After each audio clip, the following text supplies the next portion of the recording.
Cool. Welcome everybody. Thank you for coming. As you said, I'm Virginia Ritchies and I'm here to talk to you about how science helps keep the Murray fresh. So, I grew up on a farm on the Eyre Peninsula, and growing up we were very water conscious because all of our drinking water, all of our bathing water, all of our cooking water fell from the sky, and we get probably a third to a half as much rainfall as you get in Adelaide. So it was always a bit bewildering when, if we came to Adelaide, my mum would pack bottles and bottles of rainwater. See, there's some people old enough in here to realise what I'm talking about, because the water in Adelaide when I was a kid was really, really bad. But why was that? So one of Adelaide's water sources, and often one of the main ones, is the River Murray. And that's what I'm doing in this session, because I'm talking about the River Murray. Before I was born, and during my childhood, the salinity of the river water regularly exceeded 800 EC, which is about the point in time where you start to taste it. Now, this just wasn't bad for our interstate reputation. It was also pretty bad for our infrastructure, it was bad for our environment, and it was bad for our irrigators. But how is all that salt in the River Murray in the first place? So here I have our culprit. The River Murray sits within the Murray-Darling Basin, and much of the groundwater within that basin uses the River Murray as a bit of a drain to get out to the sea. So as you can probably tell from this figure, a lot of that groundwater is pretty unpalatable to even the thirstiest camel. And all those red bits, well, they're as salty as or saltier than the sea. And when you add irrigation on top of that, what that does is create a bit more of a squeeze, and you push more water, more salty water, into the River Murray. So this was predominantly a South Australian problem, but the solution wasn't going to be South Australia only, because a lot of the actions that were causing the problems were happening upstream. So basically what needed to happen was the basin states and the federal government needed to get together and work on some management solutions. And you know what? They actually did.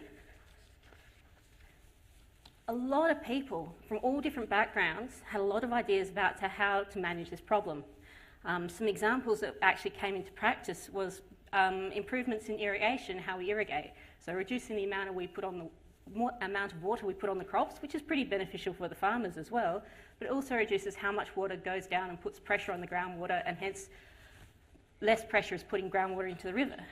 We had some pretty clever engineers coming up with ideas about how to intercept that salty water before it got to the river. But given that we had, I think it was 3 states plus the feds involved in this at this point in time, how would we know which ideas would have the biggest benefit? How do we get the biggest bang for our buck? And then how do we spread that bang equally amongst the states and the feds? Ha-ha! Ta-da! I feel like I'm pulling out a magic book at some point in time, and it does feel like that on occasions. I wish it was. It'd be nice to have something to solve all our problems. But this is a salinity register, and just a caveat, it's not actually a big golden sparkly book. What it is, it goes a long way to managing that problem of an equitable and transparent balancing of the ins and outs of salt in the river. What happened was, policy and science got together and they created an accounting framework which balances the ins and outs of salt. Not only that, it connects these ins and outs of salt to dollars, and the dollars give incentive for management. So now you've got this big magic book. But how do we come up with those salinity impacts in the first place? And this is where science really comes into it. So the science component of the register looks at estimating the amount of salt entering the river, and it looks at what happened if you take an action, and what's that change? So how much does the action reduce the amount of salt entering the river, or increase it depending on the action? For example, if a salt interception scheme is built, and that's where they pump saline groundwater and put it elsewhere before it gets into the river, then how much salt does that stop getting into the River Murray? How many tonnes of salt per day does that stop? We take that reduction, we apply it to a River Murray flow model, and Matt knows a lot about those, and that estimates how much that changes the River Murray salinity, and that's also tied into dollars. So again, you get back to that, how do we fund our management? But I'm going to go straight into some more science now. So where did we start when we needed to come up with these estimates? Well, we started with some pretty interesting back-of-the-envelope estimates. And I shouldn't be too flippant about that because we actually had some really clever people coming up with some excellent analytical solutions to this problem. But here's the thing, time moves on, and so did the complexity of some of our estimates. And we had a few technological revolutions as well. I think we're talking mid-90s, we get a tech revolution, well actually might have even been before that. I seem to remember computers in my childhood. We get desktop computers.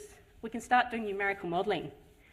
And we can do groundwater models. Now, I'm a groundwater modeller, so I'm allowed to be here and be really excited about this. Not too fussed about the rest of you, but I think they're wonderful tools.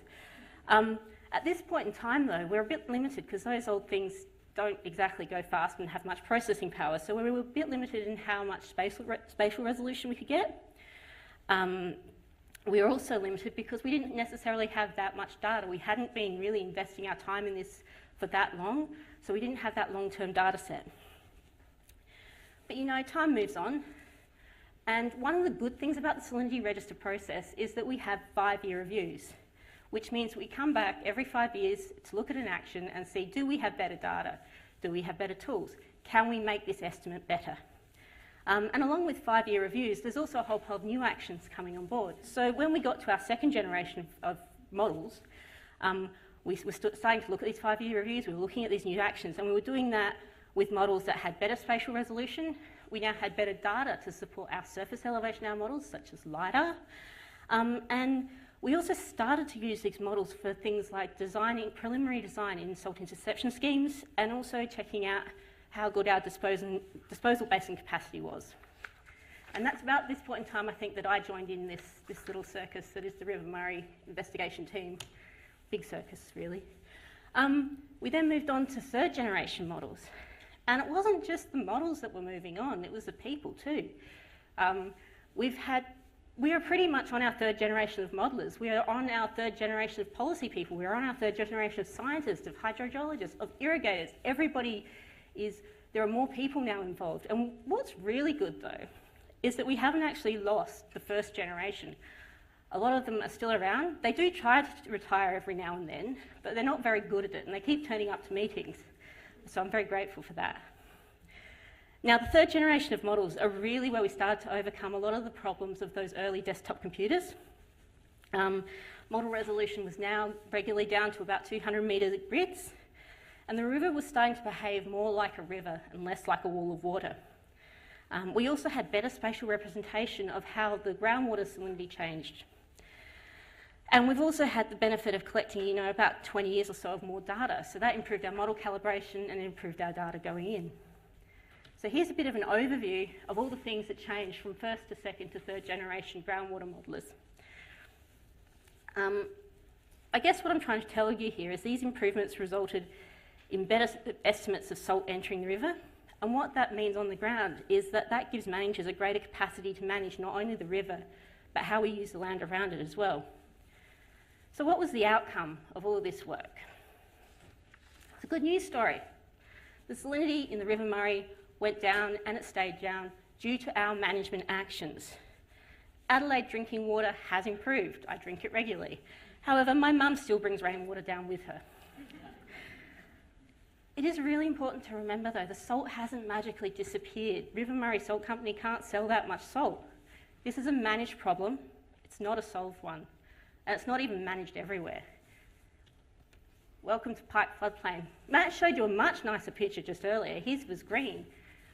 So there are bits of the floodplain that do have green on it, and it probably looks a little bit better now. This was taken in 2014 before some of the flooding. But yeah, a lot of the floodplain looks like this. And while we've managed the river for the salinity in the river, we've got problems with the combination of shallow saline groundwater and reduced flooding, which Anne talked about. It has consequences outside of the river and in the areas adjacent. So that's really our next challenge. How do we manage the river to support the environment as well as for drinking and agriculture? So our next generation of models and potentially modelers need to work out how to do this. And it's a really big step because today, all of our models have really worked on the assumption that things happen slowly. And groundwater does. It doesn't generally move around all that fast.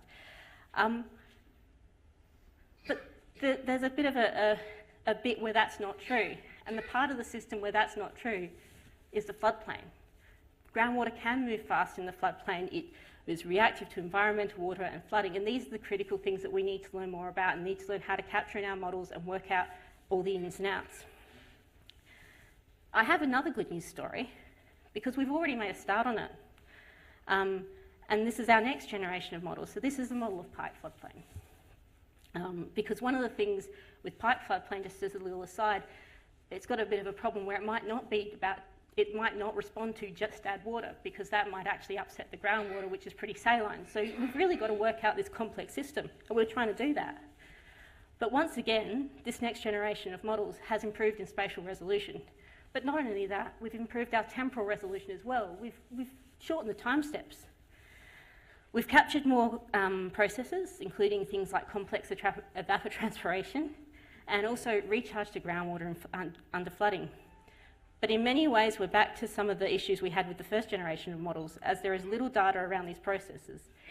There is ongoing work to address this, and if you want to hear about it, Juliet's talking about it this afternoon. And we're also continuing the process of ongoing improvement more broadly, with irrigation data being applied that uses the newest satellite data, and Matt Miles and Peter Kretschmer will be talking about that tomorrow. Okay, almost done. So ultimately, Oh, is it? Okay. Ultimately, we're hoping to learn how to manage the river so that we can have good drinking water, irrigators can produce food efficiently, and the environments along the river can thrive to be there for future generations. So, your take-home messages. River Murray has been a success story, contrary to what you hear in the news. The management we've all put together over the last 30 to 40 years has worked, but it is managed, it is not solved.